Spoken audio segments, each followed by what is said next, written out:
Rajiv Gandhi civils అభయహస్తం పథకాన్ని CM Revanth Reddy ప్రజాభవన్లో ప్రారంభించారు. ఇందులో భాగంగా సివిల్స్ ప్రిలిమ్స్ 2023లో పాస్ అయిన రాష్ట్ర అభ్యర్థులకు సింగరేణి సంస్థ ద్వారా ఆర్థిక సాయం అందించనున్నారు. అంతకుముందు సివిల్స్ ప్రిలిమ్స్ పాస్ అయిన రాష్ట్ర అభ్యర్థులతో సీఎం రేవంత్ రెడ్డి ముఖాముఖి నిర్వహించారు. కార్యక్రమంలో డిప్యూటీ సీఎం భట్టి విక్రమార్క, మంత్రులు సీతక్క, పొంగులేటి శ్రీనివాసరెడ్డి, జూపల్లి కృష్ణారావు, కోమటిరెడ్డి వెంకటరెడ్డి, సిఎస్ శాంతికుమారి, సింగరేణి సీఎండి బలరాం పాల్గొన్నారు. టీజీపీఎస్సీని యూపీఎస్సీ తరహాలో తీర్చిదిద్దాల్సిన అవసరం ఉందని, అది త్వరలోనే చేస్తామని సీఎం రేవంత్ తెలిపారు.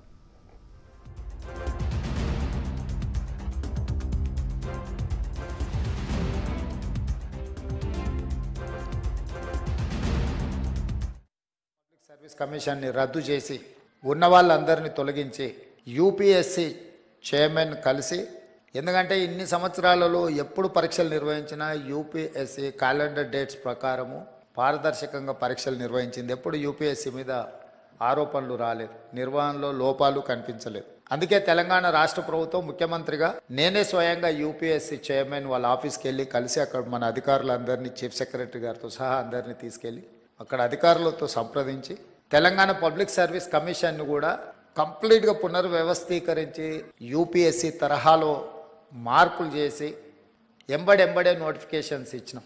ఆ నోటిఫికేషన్లో భాగంగా గ్రూప్ 1 ప్రిలిమ్స్ కంప్లీట్ చేసినాం. మెయిన్స్కి ఇప్పుడు ప్రిపేర్ అవుతున్నారు. నిన్నటి నుంచి డిఎస్సి పరీక్షలు నిర్వహించడం, 11,000 పై పోస్టుల వాటి పరీక్షలు నిర్వహణ మొదలైంది. Group 2 and group 3 November and డిసెంబర్లో పరీక్షలు నిర్వహించడానికి పిల్లలు సహేతుకమైన ఆలోచనతో గ్రూప్ 2 అండ్ 3 సిలబస్ సేమ్ ఉంటుంది. మేము ఇప్పుడు డిఎస్సి పరీక్ష రాసినంబడే గ్రూప్ 1కు ప్రిపేర్ అవుతాం.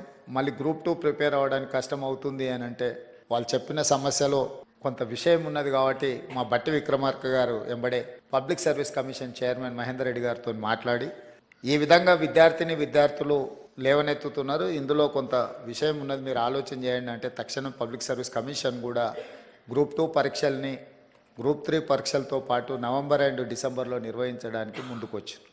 ఈ రాష్ట్ర ఏర్పాటే, ఈ రాష్ట్రము, ఈ ప్రజల యొక్క పోరాటమే ఉద్యోగ నియామకాల కోసం జరిగిన పోరాటం. తెలంగాణ అనే పదం ఎప్పుడు వినిపించినా తెలంగాణకు పర్యాయ పదం నిరుద్యోగ సమస్య. ఆ నిరుద్యోగ సమస్యల నుంచి పుట్టుకొచ్చిన భావోద్వేగమే తెలంగాణ ఉద్యమం. అందుకే ఉస్మానియా కాకతీయ యూనివర్సిటీలు సామాజిక సమస్యల మీద, సామాజిక రుగ్మతల మీద, రైతు కూలీల యొక్క ఆకాంక్షల మీద ఆలోచన చేసి వేలాది మంది విద్యార్థులు ముందు భాగాన నిలబడి పోరాటం చేయడంతో తెలంగాణ ఉద్యమం ఉవ్వెత్తున లేచింది. అందులో చాలామంది మీ సహచరులు కావచ్చు, మన పిల్లలు చాలామంది త్యాగాలు చేసి ఆ త్యాగాల పునాదుల మీద ఏర్పడ్డ రాష్ట్రం తెలంగాణ రాష్ట్రం. అందుకే ఈ ప్రభుత్వానికి నిరుద్యోగ యువకుల సమస్య పరిష్కరించడం అనేది మొదటి ప్రాధాన్యత. ఈ రాష్ట్ర ఏర్పాటే, ఈ రాష్ట్ర